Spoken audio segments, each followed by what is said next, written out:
most especially the gentlemen, our Christian guys. Yeah. You're welcome once again to King's Court.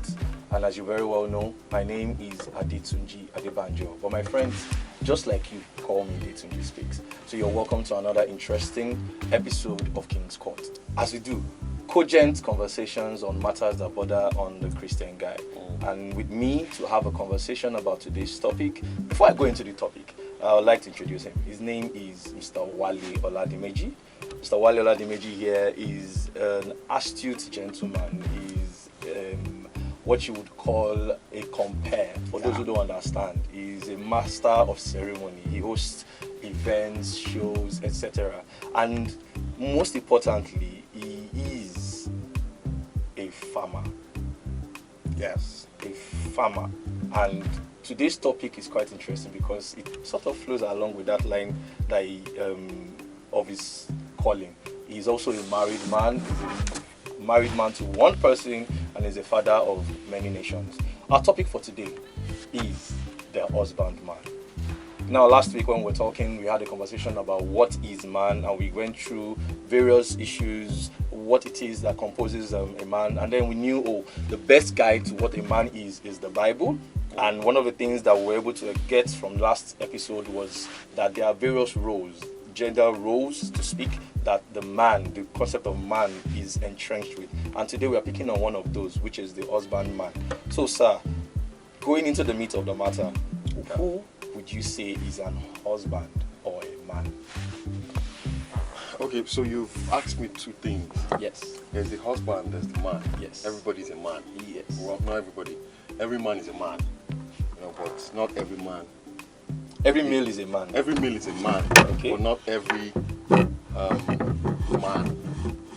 Every male is a husband. Yes. Okay, so a husband is a married man, a man who has a wife. Okay. So that means that anyone who is not married, meaning anyone who is single, is not a husband. Okay. But there's what they do, what men do, that make them call them husband. Every male can do that ministry. Okay. But not every man is a husband. Okay, so one of the reasons why I asked that question was, in recent times, one of the things that are making headlines is the news of, if you're a football fan, is the news of Mr. Hakimi. In his role as a husband, he seems to have performed, and then there's also outcry that he also, while performing well in the role of his husband, taking care of the needs of his wife, etc., that it wasn't obvious that all his assets were not in his own name.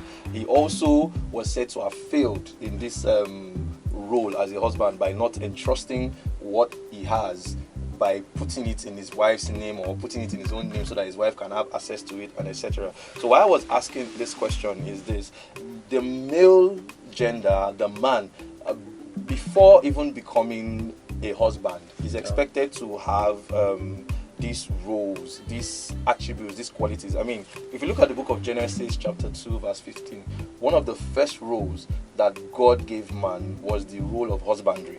And husbandry, for those who don't understand, is the tending and care. Cultivation. Okay, go ahead. Sorry, you're the farmer here. Cultivation, breeding. So a man who is a husband is expected to care, to nurture, to cultivate, to groom his what's it called? That's why it's called the bridegroom when he's getting married, and that's why it's called bride. So the man is expected to groom his lady, his wife. And all men can groom. Okay. No, sorry. All responsible men can groom. Okay. But not all. Let me not go there. Because there are some that, the people entrust their lives into your hands, and instead of grooming, you shatter it. Okay. So there are those who do that, and there are others who say, okay, I will ensure that I make you a better person because you have come in contact with me. Okay. So that's the grooming we're talking about. Okay. So I also say that not all husbands are performing husbandry. Okay. Okay. Let's not go there.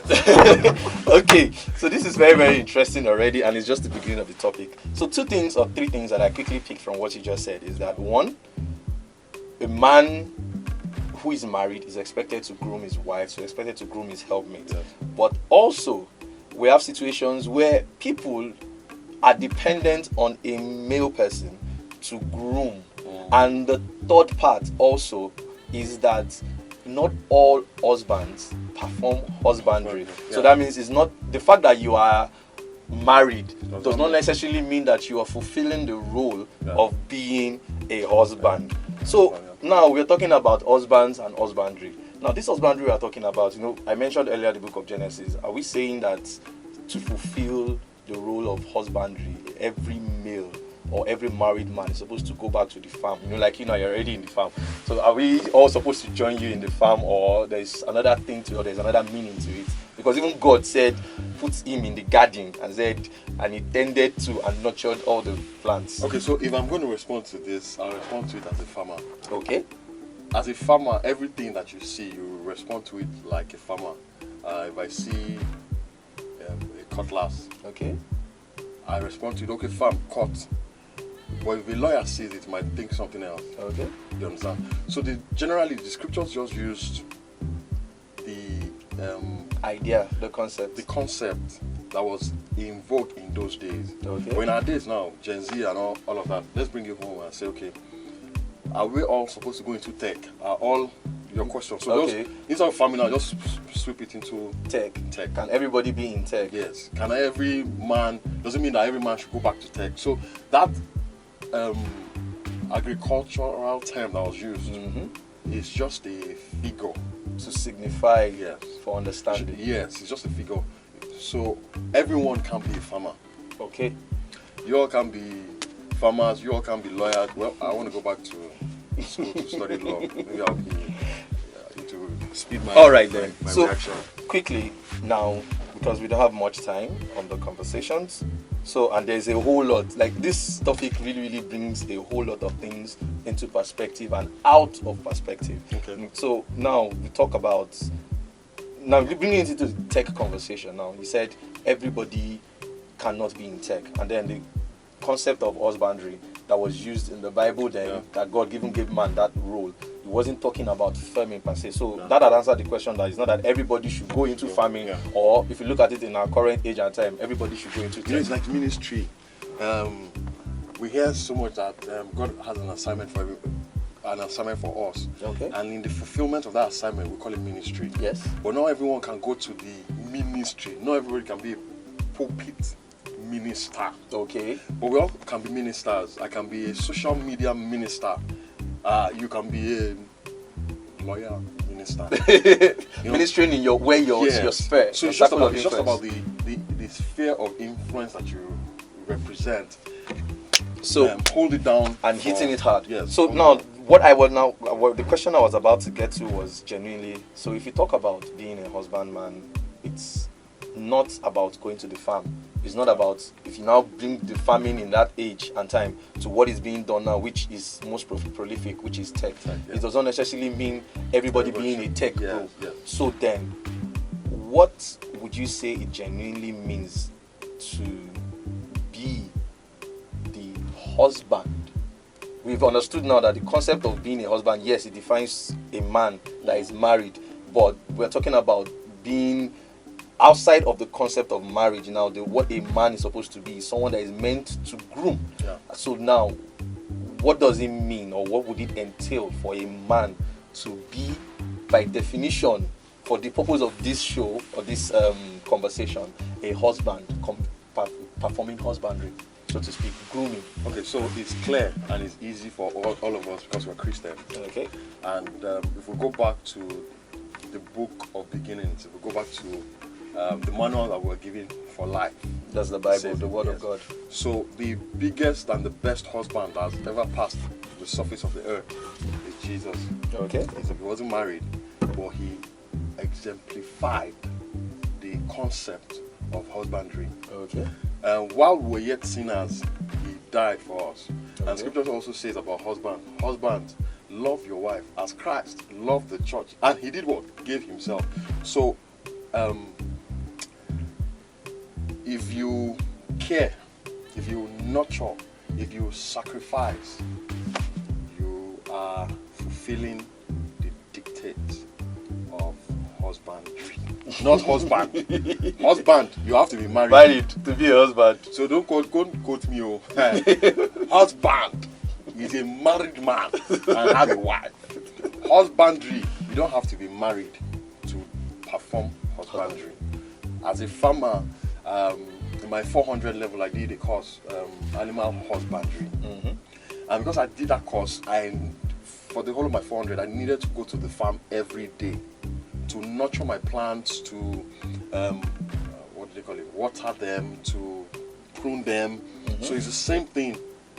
For example, I have a sister. I can perform the duties of husbandry. Okay. And what I mean is caring, nurturing, and cultivating. I didn't say sleep with her. Okay. Because if you say anything about husband now, the first thing that my generation thinks about is how to get down. But that's not the plan. Okay. From the beginning, it was more about what's the word? Help me. It was more about communication, helping, support, friendship, okay, companionship. Companionship. You understand? But so you've already started out, because it's almost like the spirit is one. You've already started out with what I was going to ask you next about the qualities of one who is capable of husbandry or grooming. What would you need to look out for? The reason why we're having the conversation is we're talking on matters that concern the Christian guy, and the truth is not every Christian guy out there that is actually living up to full potential and purpose of the Christian guy. Yeah. So what we are trying to achieve here also is, okay, we're looking at these concepts, we actually understand them. So it's not just for those who understand it, but for those who don't understand also, to be able to identify and say, oh, is there somewhere that I need to make an adjustment? Is there something I need to do to become the best version of myself that I can be? So what would you say are those qualities, apart from care, support? What would you say are the attributes that one needs to look out for to say, yes, this is a husband? So I want to be sure, what are you asking me? Husband or husbandry? Someone who is capable of husbandry. Somebody who is capable. Okay, let me put it in perspective. So you are married, Abi? Yes. So what did your wife see, or what do you think your wife saw that decided that, okay, this man is able to fulfill the purpose of husbandry? Oh, so I'll start from the last question. What did my wife see? And I'll tell you what she said she saw. She said that when I was speaking to her, I was encouraging her. I was painting a picture. I was painting a vision that she saw, and she said, "Man, I like this. I like to go with it." Okay. So what makes a man is not really the money. Okay. What makes the man is not the job that he has. What makes the man is the quality of wisdom. I like to use the word wisdom. Okay. That he has loaded himself with. And what do I mean? When I was going to get married, that was in 20. I had a relationship 5 years. It crashed. So I went back to the basics. How did I get that relationship? I went back to the book, the manual of life, and I saw it. You know, people used to say, I saw my wife in the Bible. Me, I can boldly say I saw it because there was a scripture, Isaiah 34:16, and it says, "Look in the book of the Lord, none of this will be missing, no one will lack her mate, because the mouth of the Lord has spoken, his spirit will gather." If I tell you the story of how I met her, we'll be here for let's leave that for another day. We'll leave it for her. But you know, she said the qualities. Yeah, she said she saw that. I painted the picture, and the only reason why I was able to paint that picture was because Jesus was in my life. Okay. So number one thing, Jesus was in my life. How Jesus? If what men are men. Okay. What's the difference is the Jesus. Okay. Like a friend of mine says it. He says, "Alokundi." What you see on the outside, all of us are capable, but the reason why we don't is because just think about it. If I go this way, what's on the back? What's at the back? That's why we don't. So first thing, you must have Jesus. Number two, you must be teachable. Okay. You must be teachable. And I find that our generation, what am I saying our generation? My own generation, but the Gen Zs, permit me to use the word the Gen Zs, and I'm really particular about the Gen Zs. They're angry, they are bitter, they're just about, just about going against what everyone has laid down. And it's normal. But if you go back to the book, our manual, it says, ask of the ancient landmark. People have gone ahead. How did they do it? What did they do? So if you not say, no, I shan't agree, I'll do my own way. No, that's the surest way to failure. Okay. So, number one, have Jesus. Number two, be teachable. See, I tell every woman I come in contact with, because a lot of them, because of what we do, say, what's that thing I must look for in a man? I tell them only these two things. Does he have Jesus? Is he teachable? Because a man that is teachable, he will go places. And what he doesn't know now, he'll pick on the way. Okay. But if you have a man who just says, I know it all, that's trouble. Okay, so you've heard it. I hope I answered the question.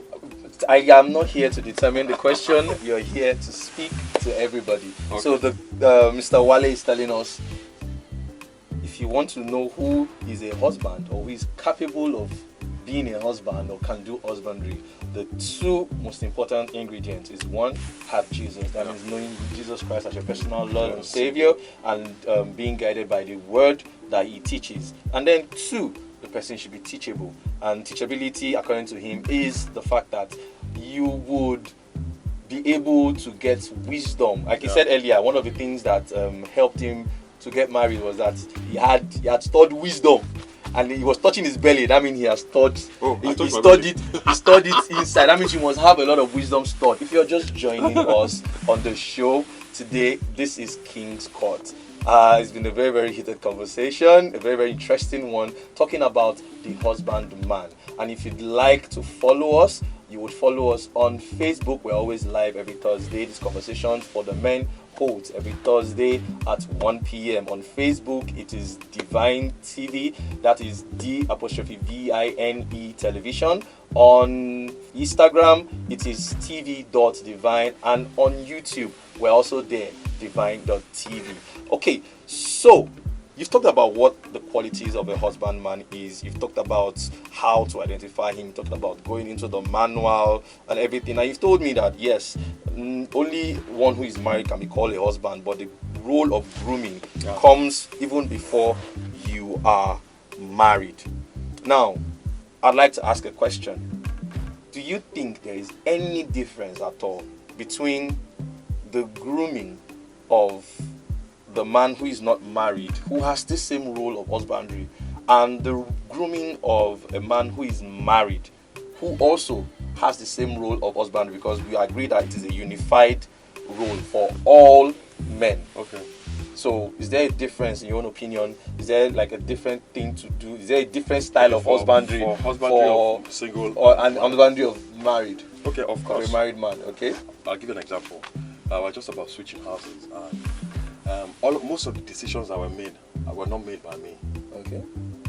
Because all I just say, okay, so babe, what do you think? She wants it like this, she wants it like this. An unmarried man, if he sees that picture, he might have a different perspective in his mind. Most especially if he is not saved.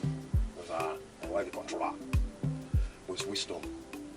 Because for example, what they say is that a happy wife, a happy home. A beautiful home, a happy wife. Me, I can't sleep anywhere. So, but if I'm now dragging with her, she makes the decision. So because of the marriage, there are more responsibilities. You can't compare with. But in the grooming, both of them have been groomed. Let's assume that both of them have been groomed. But the difference is the wisdom I talk about. Okay. Because, and I'll give you an example. I have a friend, and I still have him. He's my very good friend. Most of the things I do, he taught me. He's one of the biggest benefits in my life. However, in 2014, when I got married, I should have been married before 2014. But, guys, now, there's time. But to cut the long story short, when I got married, he was earning like times 10 of what I was earning. Okay. But he didn't get married.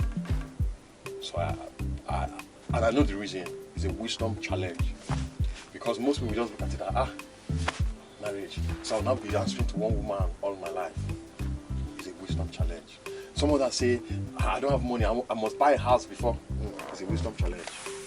Because what God, the owner, the creator said is that it is not good for a man to be alone. I will make him a help meet for him. But that was the next thing God did after giving man this assignment. So what do I tell my people?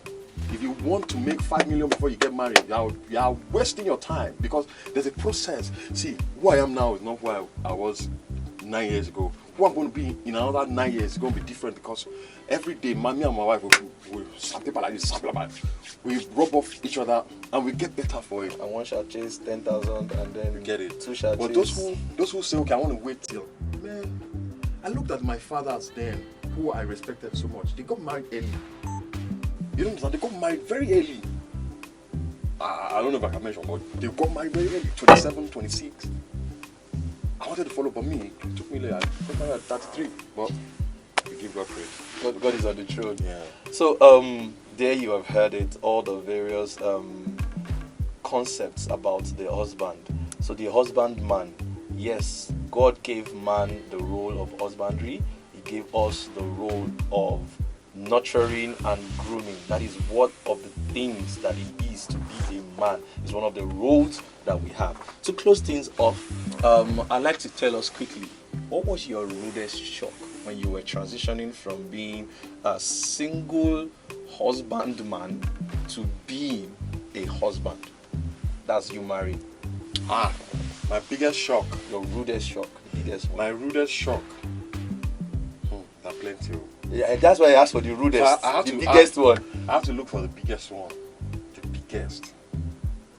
And I also have to look for the one that will bless people. Okay. Because, there are many in marriage.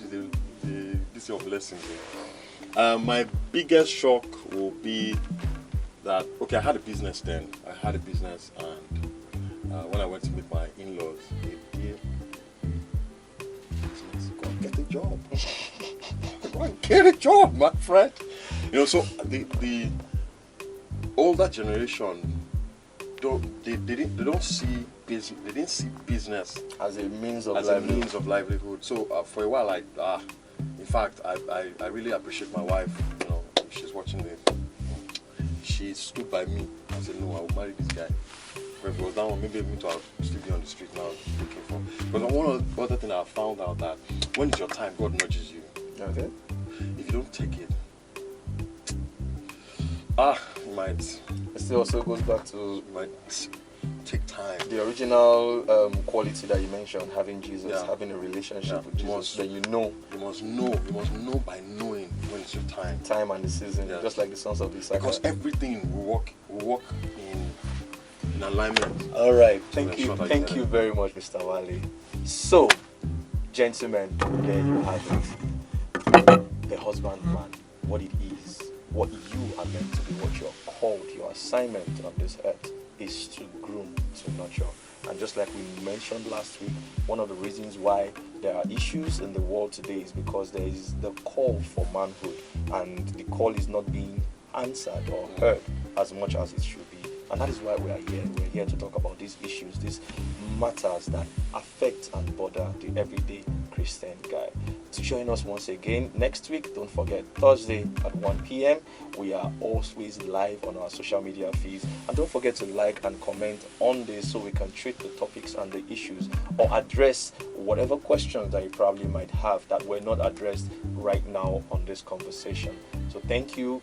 Follow us. Don't forget on Facebook, Divine Television, that is D''Vine Television. On YouTube, Divine TV, that is D''Vine TV. And on Instagram, TV.divine. Thank you, and once again, my name is Adetunji Adebanjo, but I know you are my friends, so you can call me Adetunji Speaks. Have a great week ahead. God bless.